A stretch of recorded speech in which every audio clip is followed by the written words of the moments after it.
Boa tarde, estamos começando então a aula do EAD desse sábado, dia 1º de agosto de 2020, 16 horas. Nós estamos estudando o livro terceiro, aliás, né? Mais umas semaninhas aí a gente acaba esse livro. Vamos para o livro quarto ainda esse ano, né? E estamos no módulo 4, aprendendo com as curas. E hoje vamos estudar o roteiro 5 na página 259. Começa na página 259, a cura da hanseníase. A hanseníase é uma doença, acho que todos já ouviram falar, né?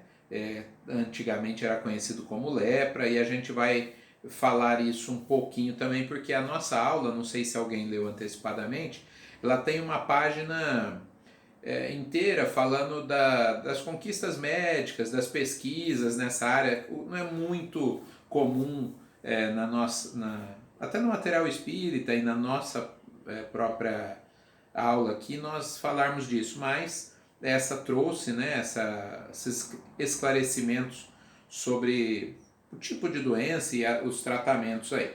Então na página 259, lá na Seja bem-vinda, Juracir. Bom, estamos aqui em 14 pessoas, né? Com o Tico e a Cecília estão juntos aí, ó. Então, agora estamos em 15 pessoas. Já já mais gente chega aí. Bom, estamos, para quem chegou agora, na página 259, roteiro 5, cura de hanseníase. Na segunda linha das ideias principais aí, tá falando da fé do enfermo, lá no fim. A gente já tratou disso nas semanas anteriores, né? A gente já falou que a cura depende muito da fé do enfermo, e Jesus vai reforçar isso nas duas passagens que nós vamos estudar hoje, né? Em especial em uma delas, Jesus vai reforçar essa questão da fé do enfermo. Na terceira linha, bem abaixo da fé do enfermo, está falando sobre ação magnética. Também nas aulas anteriores a gente estudou, percebeu que o passe, a ação de cura, ela é basicamente uma ação magnética. E aí a gente tem que voltar lá para o curso de mediunidade, quando a gente está estudando fluidos. A Nilza fica brava que o pessoal falta nos cursos por causa disso. Quando perde, por exemplo, as aulas de fluido, depois não consegue entender esses mecanismos, né? Porque são aulas muito importantes. A gente fala a ação dos fluidos, mas e daí? Como é que se dá esse processo, né? E a doutrina espírita, ela vem na junção religião-ciência explicar esse processo. A primeira coisa, né, vamos lembrar que os fluidos não são bons nem são maus, eles são neutros.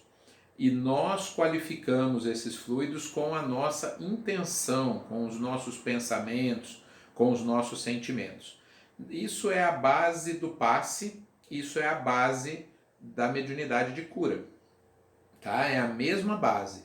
A qualificação dos fluidos com energias salutares. Obviamente que alguns têm a tarefa, né, de atuar como médium de cura, e isso fica muito visível, muito vidente.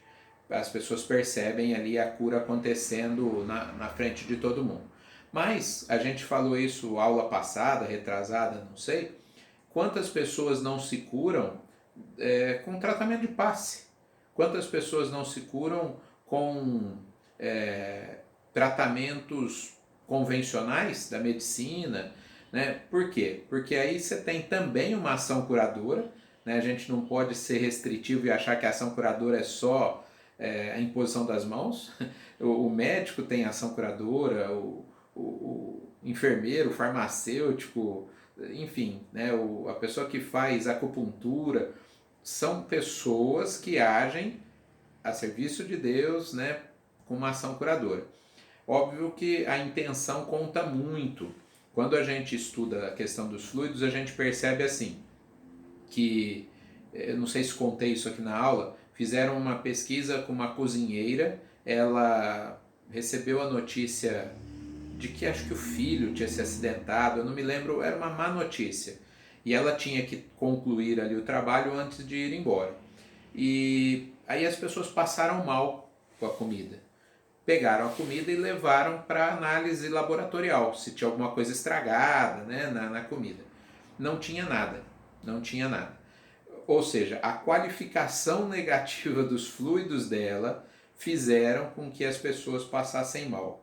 O mesmo acontece, né, quando a gente come a comidinha da avó, assim, ou a comidinha da mãe, ali aquela coisa do carinho que é colocado na comida que faz muito bem também. Não é que não engorda, né, pessoal? Engorda do mesmo jeito, mas faz bem a comidinha que é feita com amor, com carinho.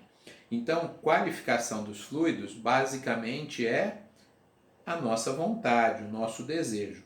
É claro que o nosso desejo ele é muito fraco ainda em muitas vezes, né? Falta-nos confiança para realizar aquilo que o mestre falou que a gente podia, né? A gente estudou isso a semana passada, né?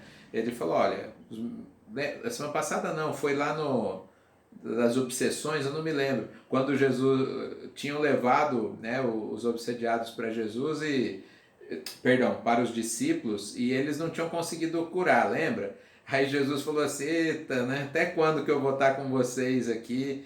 Por quê? Porque nossa fé muitas vezes ainda não é como deveria, como o mestre disse que nós deveríamos ter. Então, para que haja a cura, precisa ter um desejo de qualificar os fluidos nesse sentido. Agora, só o nosso desejo sem preparo não adianta. Então, imagine que um ente querido nosso está com um problema de saúde grave e nós temos o real desejo de curá-lo, mas não sabemos nada de medicina e resolvemos ali fazer um corte na barriga da pessoa ali, abrir. O que vai acontecer? A gente vai matar a pessoa. Ah, mas bem intencionado, eu queria ajudar. Pois é, mas se você tem boas intenções, mas não tem a técnica, o conhecimento, você acaba, por isso a frase de boa intenção, o inferno está cheio, porque a gente precisa ter a boa intenção e a técnica, né? Sobre técnica, eu queria falar de claro, na claro. comida da avó, isso serve também para dar fartura, eu digo assim. Às vezes a pessoa tem pouca comida, não tem condição de fazer mais do que aquilo, mas aquela boa vontade, o carinho que ela te serve também te satisfaz. Perfeito. Eu vou citar um filme que talvez a maioria, se não todos, assistiram. Ele tem várias falhas doutrinárias, ele nem se propõe a ser doutrinário, que é o filme Ghost. Né? Vocês devem ter assistido o filme Ghost. E o Patrick Swayze, ele recém-desencarnado, tinha algumas dificuldades para atravessar a porta, para locomover objetos, e um espírito já há mais tempo no mundo espiritual começou a ensinar para ele como fazer isso. Vocês se lembram dessa, né, quem assistiu o filme Ghost? O que o espírito tinha? Ele era um espírito de grande... Os jornais todos no chão, brother. O pessoal que estava no trem. Sim, e aquele espírito era um espírito de grande progresso? Não. O que aquele espírito sabia? A técnica, né? A técnica. Por isso, qualificar fluidos é o que também faz os obsessores. Eles qualificam fluidos no sentido negativo, né? O fluido é a água. Eu ponho limão ali e vira uma limonada gostosa, ou eu ponho veneno e mato a pessoa. Não tem qualificação a água ali, é o que eu vou colocar nela que vai qualificar. Eu me alonguei nessa introdução, mas porque ela vai encurtar boa parte das explicações posteriores. Ainda na página, na inicial, na 259, está dizendo, aí na segunda parte da Gênese, que eu estava falando um trecho do Evangelho segundo o Espiritismo. Curando indistintamente os judeus e os samaritanos, dava Jesus ao mesmo tempo uma lição e um exemplo de tolerância. Então é uma segunda lição, além da cura em si, quem curar, quem merece ser curado. E Jesus curou, né, judeus e samaritanos. Vamos para a página 260. Na página 260, logo abaixo do texto evangélico, está falando da hanseníase ou mal de Hansen, também denominado lepra no passado, né? Que eu falei dessa explicação que a nossa aula vai nos dar aí. Aí vai dizer que como que é a palavra que era usada no hebraico, no aramaico, na verdade, né? A palavra que era usada, e que a tradução, como era uma língua muito pobre, essa palavra servia para várias coisas, ó. Doenças de pele de um modo geral, não só a hanseníase propriamente. O termo era aplicado às vestes também, às vezes e a própria casa. Então, na verdade, esse termo servia para tanta coisa, né? Como eu falei, era uma língua pobre, e quando se fala de cura de hanseníase ou de leprosos, poderia ser outras doenças de pele também, tá? Menos graves. A gente vai ver que a própria hanseníase tem tipos mais graves, menos graves, mais ou menos, né? Tem qualificações aí diferentes. Portanto, todas as vezes que aparece no Evangelho, os 3 dos 4 evangelistas falam dessas curas, não necessariamente eles estavam se referindo à hanseníase, tá? Eles estavam se referindo a doenças de pele de um modo geral, que aparecia ali de um modo geral, tá? E também fala que o termo era usado para impurezas em cerimoniais, tá? Então veja que o mesmo termo tinha 4 coisas diferentes. Então cuidado, né? A gente vem falando isso há 4 anos nos nossos estudos de sábado. Cuidado com as pessoas que brigam por palavras no Evangelho aí. Essas coisas não querem dizer muito. A mensagem que é importante, tá? Lá embaixo, no último parágrafo da 260, vai falar, eu gostaria para dar o crédito, né, para quem inventou, e quem que lê esse último parágrafo para a gente? Em 1873...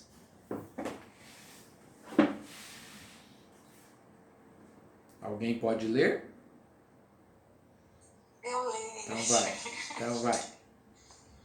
Em 1873, o médico norueguês Gerhard Henrik Mauer Hansen, 1841-1912, identificou a bactéria Mycobacterium leprae como o agente causador da lepra.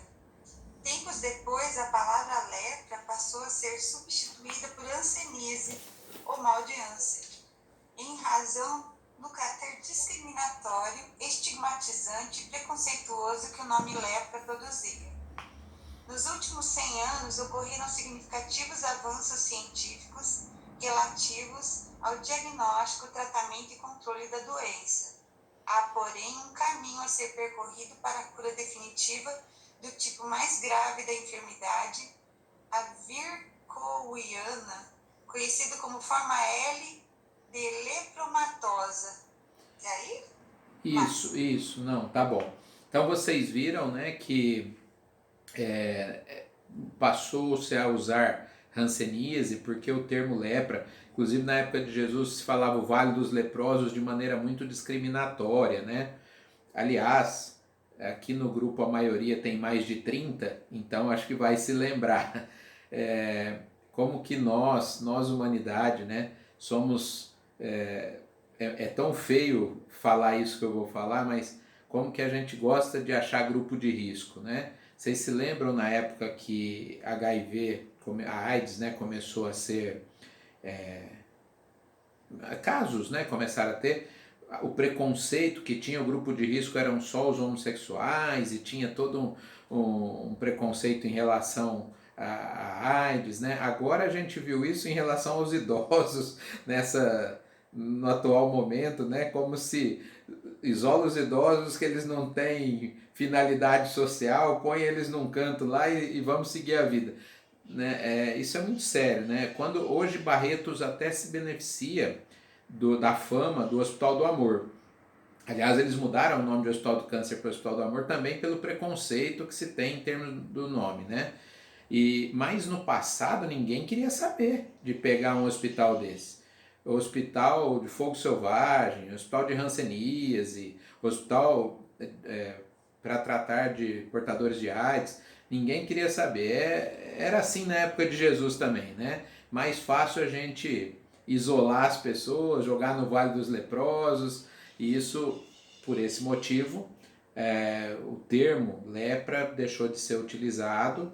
Hoje se fala de maneira mais científica, né, hanseníase.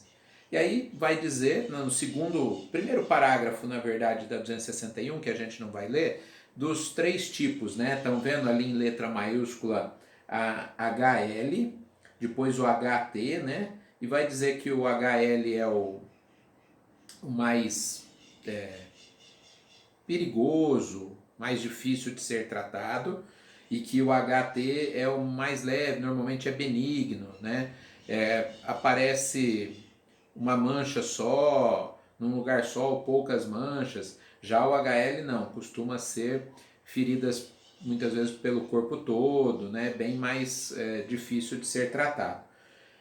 Eu achei interessante, né? Porque às vezes nós podemos ter até o tipo menos grave aí e conviver vários anos com ele sem perceber. Se a pessoa não visitar um dermatologista, às vezes ela tem ali um problema de pele e não descobre. Quando descobrir, às vezes já tomou proporções maiores, né? Então é importante quando aparecer manchas pelo corpo aí, para ir atrás, né? Que às vezes a pessoa não dá, uma mancha de sol, mancha não sei o quê, e às vezes não é. Às vezes é a hanseníase no jeito HT aqui, que é o benigno, né? Que dá para ser tratado, mas precisa ser tratado. E no parágrafo de baixo está falando de uma mistura, que é o HL e IM. Acharam lá embaixo? HL e IM, que seria uma forma intermediária, né? Fala também denominada borderline, que você já deve ter ouvido falar, ou dimorfa, tá? Então, borderline ou dimorfa. É uma forma intermediária entre as duas hanseníase aí, tá? Leiam depois essa página como curiosidade científica, tá? Quem não leu, depois leia, que eu acho muito interessante. Não explica porquê, eu não tive tempo de pesquisar, mas fala que é uma doença mais comum nos países pobres. A França, por exemplo, que é citado a última linha da página 261, a França tem só 250 casos, muito poucos. Países ricos, muito poucos casos. Mas a nossa aula não explica se existem estudos do porquê isso acontece mais em regiões pobres, tá? Em países pobres. Eu depois gostaria até de pesquisar e descobrir se alguém sabe. Alguém já pesquisou isso? Sabe informar? Eu não sei porquê. Eu nunca tinha associado, alguém já tinha visto? Eu queria perguntar. Pois não. Eu queria perguntar, Edmir, aquelas manchas escuras, grandes, tem a ver com esse tipo de doença também? Normalmente não. Aqui eles falam, eu estou falando pelo que eu li, tá?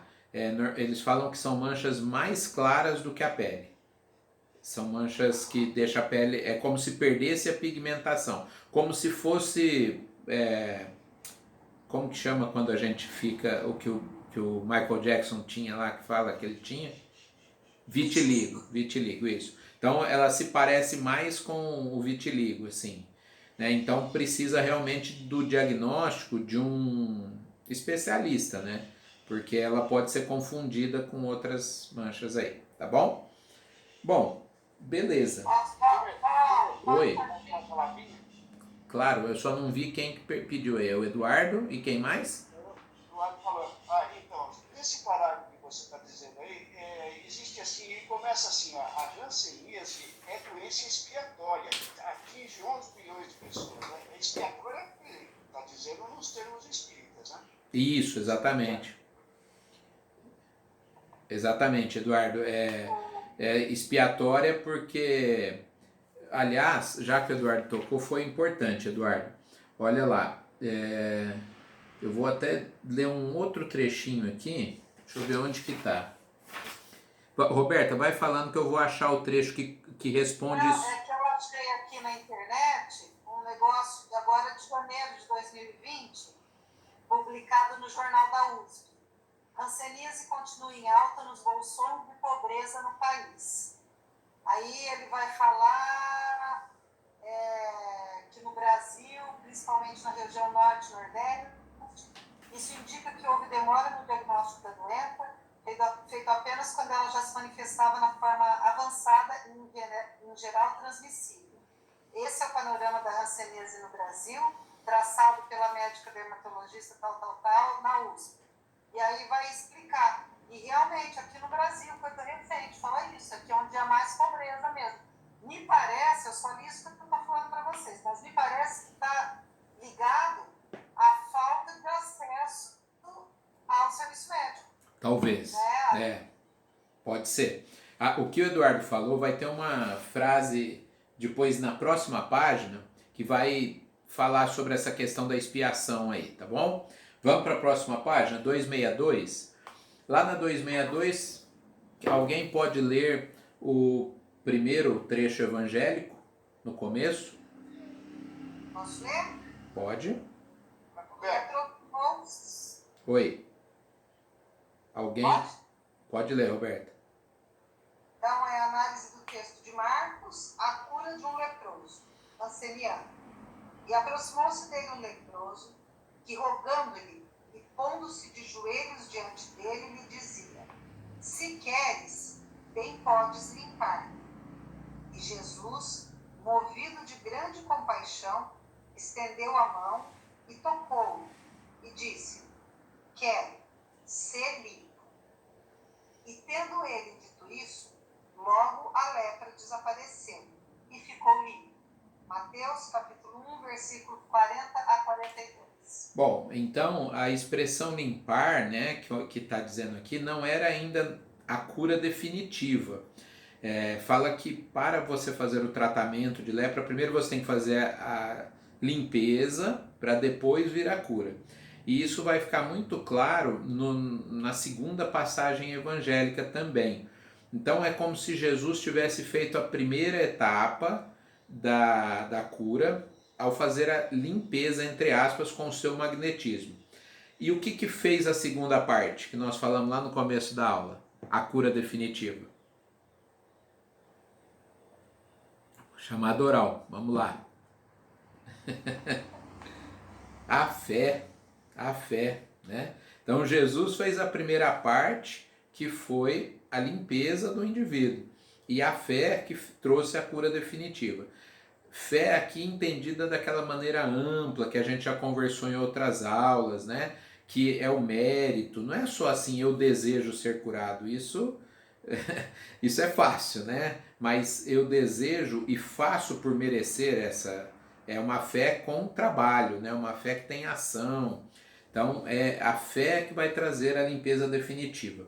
O Eduardo tinha dito que era uma doença expiatória. Eu não tinha comentado lá, porque aqui tem uma frase do espírito Amélia Rodrigues que fala exatamente, responde isso. Quem pode ler? Do meio para baixo ali, aquela começa assim: o leproso de hoje. Quem pode ler? O Silvio levantou a mão? Quem? Posso ler? Pode ler, Eduardo. Eduardo. O leproso de hoje contaminou-se espiritualmente em pretérito próximo. Ontem, soberbo e egoísta, banhou-se nas lágrimas dos oprimidos, abusando do corpo como os ventos bravios nas tamareiras solitárias. Retornou aos caminhos de tormento e em si mesmo, atormentando para ressarcir penosamente. O legado que hoje recebeu é de responsabilidade antes que de merecimento. O Pai misericordioso não deseja a punição do filho rebelde e ingrato, mas a sua renovação. Isso, então, viu, Eduardo, essa é a Amélia Rodrigues respondendo aquela questão, né, que estava citada na página anterior, dizendo que a hanseníase é uma doença expiatória. As pessoas que reencarnam com essa doença é por conta de erros do passado, né, que levaram elas a essa condição de hoje ter a hanseníase aí para expiar. E o que a gente sempre fala, Deus não pune, não é? O fim aqui, a Amélia Rodrigues fala isso, Deus educa. Então olha lá, o Pai misericordioso não deseja a punição do filho rebelde e ingrato, mas a sua renovação. Tem uma palavra, tem gente que não gosta muito dela, mas purgar ou expurgar, né, é o que na verdade a doença faz. Quando a gente tem uma ferida, precisa tirar a pus, né, que está ali naquela ferida, para que a gente se cure. Exatamente isso a lei de causa e efeito nas questões de expiações. Então, o nosso corpo nasce adoecido ou desenvolve a doença ao longo da vida para purgar aquilo que fizemos de mal no passado, né? Com relação ao nosso corpo em especial, e agora a punição, entre aspas, punição educação, né? É também através do corpo, certo? Oi? Posso dar uma palavra? Claro, Dora. É o seguinte, quem não leu ainda, se tiver a oportunidade, lê o livro da Amélia Rodrigues, Quando Voltar a Primavera, tem uma passagem lindíssima que Jesus vai para a beira do lago e chora. E Pedro pergunta por que ele está chorando. E ele fala exatamente isso, que a cura não se deu, porque não se deu no espírito daquela pessoa. E ele tinha ido comemorar o que tinha sido limpo, entendeu? O livro é maravilhoso, eu recomendo, é um complemento do que nós estamos vendo hoje. Perfeito. Muito bem. Antes da gente ir para a segunda passagem evangélica, alguém quer comentar alguma coisa dessa primeira? A segunda é um pouquinho mais extensa. Tá tudo bem? A primeira? Então vamos agora alguém que possa ler no finzinho da 262 e começo da 263 a segunda passagem evangélica. Quem pode ler?